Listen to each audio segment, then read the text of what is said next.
The need for security can never be overstated. According to a paper published by Dublin Business School and Liverpool John Moores University, while terror attacks in India did not have a significant impact on the stock market volatility, they did play a factor in investor sentiment. The need to safeguard organizations, people and assets have led corporates to invest heavily in private security agencies. With 7 million security guards as against 1.4 million police officers, India has 5 times as many private security personnel than police officers. This disparity is the highest in the world. The equipping and training of this major workforce to deal with emergency situations cannot be overemphasized. It is important to look at the challenges faced by the private security sector and look for constructive steps to overcome these challenges. Hello and welcome to another episode of IIRIS Report, and in this episode we are looking very specifically at an extremely important facet of our lives these days, especially in the cities, the private guarding, manpower and security services that have become virtually the thing that people are beginning to rely on in the absence of our police forces and security elements being so stretched for VIP duties, at the same time other traditional duties that the police and security bodies do. So therefore, India's private security industry has been growing at an average of 25% annually as against 7% globally.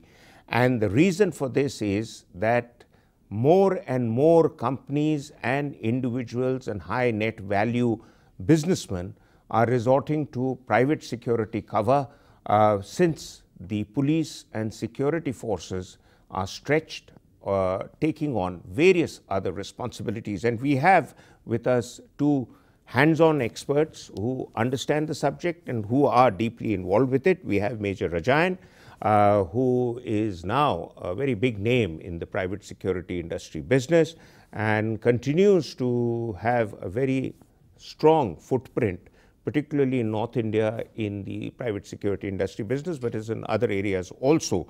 And we have General Chet, who was formerly an army commander, has very distinguished military track record, and after the military, as is becoming the norm now, some very capable officers are being picked up by very high profile industrial bodies and companies as advisors. And General Chet, I'm told, has been an advisor both with the Adanis and the Reliance Group of Anil Ambani, and now is advising them and some others. I'll start with you, Major Raza. There's been a huge growth in this industry, and the growth is largely being put on to the fact that the desire on the part of big corporate houses, for example, to pay for and take security cover from something like CISF is hugely expensive. An average CISF Jawan costs 50,000 rupees as against an average guarding agency Jawan may cost 10 to 15,000 rupees. But that apart, the CISF brings to bear the fact that they can carry weapons. In today's world, the terrorists and others who will come to target you cannot be pushed off by sticks and stones. So how do you manage to keep your forces in the mindset to be able to deal with the real threat when it comes? Thank you very much, sir. And very interestingly, this is an industry which I've been associated for a very, very long time, 25 years in fact now, and before that with the army and police. But very interestingly, this industry has been going from phenomenally, like you very rightly said. It today employs nearly 7 million people in this country, which I think is a very huge number. Probably the largest security force, private security force in any country in the world. You very rightly pointed out that it's very difficult or maybe expensive for corporates to go and hire paramilitary forces like CISF. One, because of the exorbitant cost, which obviously impacts commercial interests of industries, but more importantly also because of their non-availability. You may not be able to hire CISF for every corporation that needs to hire them. We as a private security industry constantly train our people to get them prepared for various eventualities. Obviously, an unarmed security guard can't be expected to be facing armed terrorists, but in whatever way possible, and there is a proper guideline laid down by the government, which comes out of the Private Security Agencies Regulation Act. So I'll come to the guidelines subsequently. You are preparing them, and I know there are technologies available to assist good guarding services without the use of an AK-47 to counter an AK-47. But General Saab, sir, at the bigger picture, does it ever meet the calculations and the discussions of the boards of big companies that the important role good security services could play in their growth patterns, in the investor confidence in those companies, and in them being able to achieve many of their objectives uninterrupted? Because the normal complaint is that the chief security officers of large organizations are hired because of their very impressive professional profile, special forces officers or whatever, but then left to fend for themselves. The CEO doesn't have times for them. The CEOs are only looking at profit margins. I think, firstly, everybody realizes that in a well-defended India, Indians don't feel very secure. And if this is true, then I think as part of the corporate responsibility, the private sector, as well as any other sector, would like to contribute to securing India. And hence, it fits into their plan to serve the nation, as also to promote the business interests. So definitely it fits into their agenda. It fits into the scenario that we are in, realizing the fact that we live in a very dangerous part of the world, which is South Asia. Okay, that's the big picture, and I can't share the general sentiments. But Major Rajan, 80% of private security guards, as per statistics brought up, are not skilled in their duties. So while we may talk about that you are training them to counter a possible terror attack, most of them are just filling the requirements of numbers in a lot of large bodies. They don't know even essentials about where this complex is located. They don't know what are the exit routes from a complex in the event of an eventuality. And certainly the entry gates in the front areas are more impressive than are the back entries, as is often the case in hotels. So where do you sort of get the balance right in terms of the skills required and the skills available? You are absolutely right. I think skills is an area which really needs hard work in this particular industry. Skills come essentially out of training, which is carried out over a long period of time, and obviously it has a cost associated to it. That is what actually defines the whole industry. Today, we have two kinds of players in the industry: the organized sector and the unorganized sector. In the organized sector by itself, there are national players and there are regional players. In India, I think the national players are total between them, I think there would be about 8 or 10 of them, together do just about 20% of the business. And another about 10 to 15% are the regional players who we would call the organized sector. So if you look at it, it's only 35% of the whole sector which is organized and the 65% which is unorganized. This puts a huge amount of price pressure. So when a client calls for tenders, he's not looking at getting the best service, he's looking at the cheapest service. And that is how the skill and the training cost is not really correctly addressed, and therefore the deficiency in the skill. Jain Saab, to take this point further to the big picture, now 28% of the respondents who were checked and asked how many hours do policemen on an average put, and they said many cases work could be up to 14 hours a day. Yeah. So the police is stretched. Now if you look at it from any other statistical point, and the number, one of the numbers that often does the round in discussions is the fact that the UN mandated requirement of having policemen per citizen is something like about 122 policemen for every 1 lakh citizen, whereas our figures fall woefully short. But then again, I mean, those figures may better apply to Scandinavia. India is different. In the case of India, what we need is to augment physical security with technology, which is a huge force multiplier. But again, that would require an investment, because it's easiest to say कि ठीक है 10 guard लाके दे दो और इधर उधर खड़ा कर दो. But when you need to put that many more monitoring units, and I'm not just talking about CCTVs, because CCTVs only give you the picture after the bomb has burst. How do you prepare and prevent that from happening? So what is the mix that big companies on a percentage scale would be looking to put an investment towards from technologies vis-a-vis the guard on the ground? This is actually a relationship between a service provider, such as what Manjeet does, and a buyer of a service. By and large, people are looking at prophylactic security because they feel that by positioning or proximate security in the form of a physical human being, the threat is going to get deterred. This is the basic format in which security is perceived today. Security of material and individual.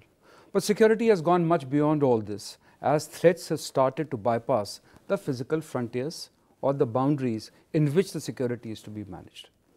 Now the question is that, is a person ready to pay for the effect, or is it a person or an agency or an entity ready to pay for the person? So it is a mix between the two. Good companies should be able to accept that it is the effect which is needed and hence should be able to pay, but I think it is still some time away. And in a scenario when you are looking at L1 as a winner, the technology gets compromised, and it is always the L1, which is the lowest value of the tender, which enables poor quality to be provided, and hence the effects gets diluted. It's very well put, sir. We'll debate that after break, where we will also look at issues related with how the best models of security internationally could apply to India, but that after a break.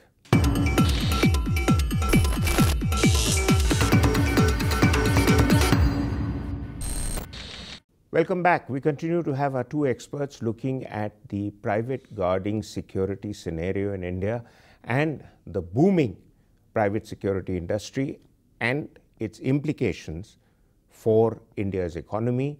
Most importantly, to what extent we should be looking at making a right mix between technology and the human guard cover, and what investments are required. To that extent, Major Rajan, do you think the government has been doing enough to give you all the support, to cover your growth, and to give you that extra edge that you need to make up for the shortfall of armed policemen where high-profile targets are being guarded by you?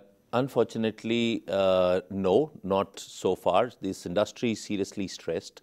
The biggest stress, of course, is that that of finances, because we work on very thin margins. With things like GST coming in, it adds to the cost pressure. So no, not yet. Although the government has been proactive in instituting an act which ensures that there's regulation, but that act is not yet implemented across the states everywhere. And also the Pasara Act you're talking about. That's right. That's the act. Yeah, because that again requires a certain number of days of training. That's right. And a lot of private security agencies just put the guard on the doorstep somewhere and say 21 दिन की तुम्हारी ये training भी चल रही है और duty भी पूरी कर रही है. So unfortunately, it's a bit of a sham because of the pressures on each company to produce the numbers. And at the same time, the government has now said that the security guard, they brought out a regulation in 2016 which says the security guard is to be now seen as a skilled worker, which elevates his wages, which obviously again puts pressure on the budgets of the corporations which hire guards. So they're not going to double their budget overnight. Therefore, they will be reducing the number of guards. That actually opens a door for technology to come in. Exactly like sir was saying, it's going to take some time because people are used to seeing people, guards at a gate, but it's going to take a little bit of time. But technology definitely has to play a part. And like you rightly said, not just as like a CCTV, it has to be something like remote monitoring, it has to be smart analytics, it has to be smart technology, and that would actually bring in the right man-machine amalgamation. Right, that's true. But General Sir, what has been your understanding of the best practices abroad? Two countries that often come up in discussion are the UK, where security companies are governed primarily through a Private Security Act, and also there is a much greater involvement of the civil society within the security framework, which helps the police and others get everybody involved in the security business. And it's not an attitude that I've paid you guys, now you make sure that I'm safe. In the United States, there is still an ongoing legal discussion which started in 1976 about what should be the amendments to the federal laws for the deployment of various security people within the country and overseas. And some American companies did come into a lot of visibility in Iraq and other parts of the world. So, I mean, there are various levels at which things are happening. What do you think immediately? You made a very pertinent point about the need to get the technology and the human mix right. But what do you think would be the immediate takeaways from best practices abroad? In my views, I think the first thing is any security agency would deliver if there is empowerment. You know, when we see very often in the streets of Delhi and Gurgaon, various traffic marshals are being put inside to assist the traffic police. But at that point in time, what people don't seem to understand is that that gentleman who's standing and doing that bit to assist the people and regulate the traffic still lacks the empowerment. Mm-hmm. Now, whether the empowerment would come at an early stage or it will come little later is different. But empowerment, this problem of empowering a person who's doing a duty in aid of people or in aid of agencies can also be better managed if we look at technology. Now, I'll take a minute here. We have large number of applications. And if these applications can be harnessed in terms of predictive analysis, which is being supported by the private security people, still the accountability and responsibility can rest with the police forces, but the feed is available to them for looking at a much larger area of community policing, etc., etc. So what I'm trying to say, it is a two-stage process. Initially, if we find that it is not possible to empower a person to come to the assistance, then we can look at technology in terms of applications while ensuring the accountability and responsibility remains with the police till the time the empowerment of these people who are employed comes in. These companies that you talked of, Iraq, etc., they were empowered. Very well put. But Major Rajan, you know, there's another issue that continues to nag me, that, you know, there is a lot of ambiguity between what was to have been regulations and what is implemented on the ground. Also, there seems to be a disconnect between the police, which is more focused on providing VIP security than securing every citizen. And they are pushed because of their long working hours, they're pushed because of the demands of VIPs, and they are pushed also not to assist you all unless you have a good talmail with them and good relationship with the nearest police station where they will go along with you. So, what do you feel are the doable things on the ground and how they can overcome the challenges as they exist?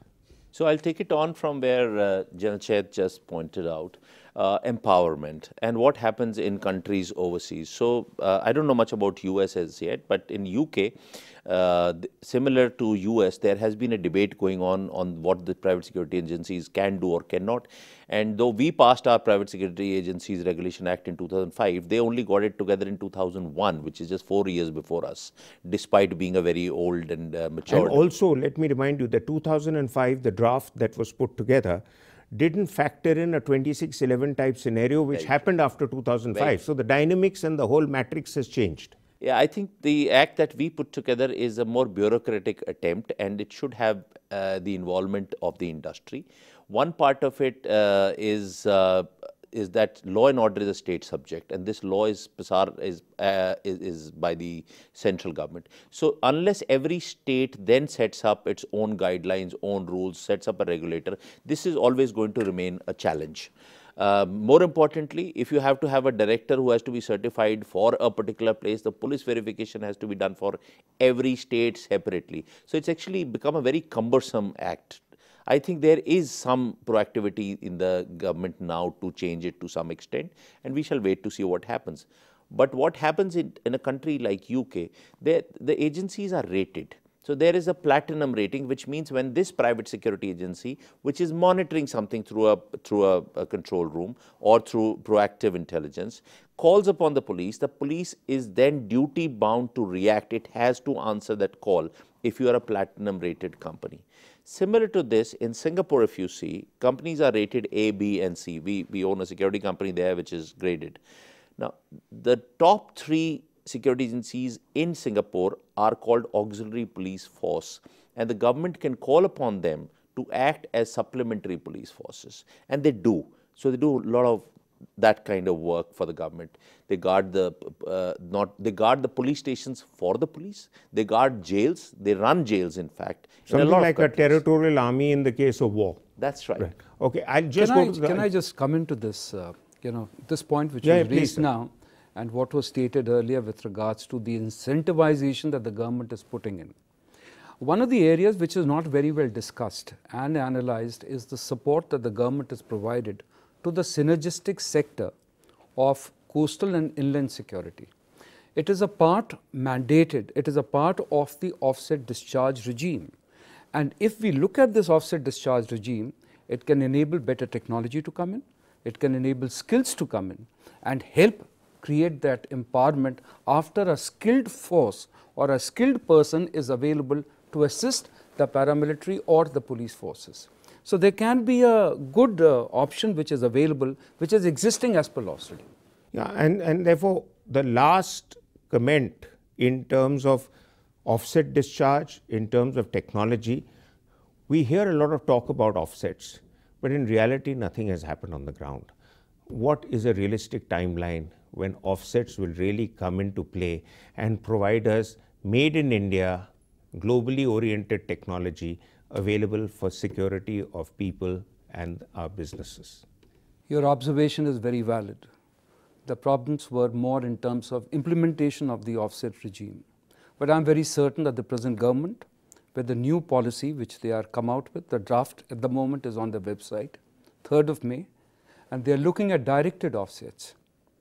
And directed offsets along with some other support in the infrastructure sector in terms of locations where large number of multiples are available, I definitely see that this is going to be used as a major tool to do Make in India.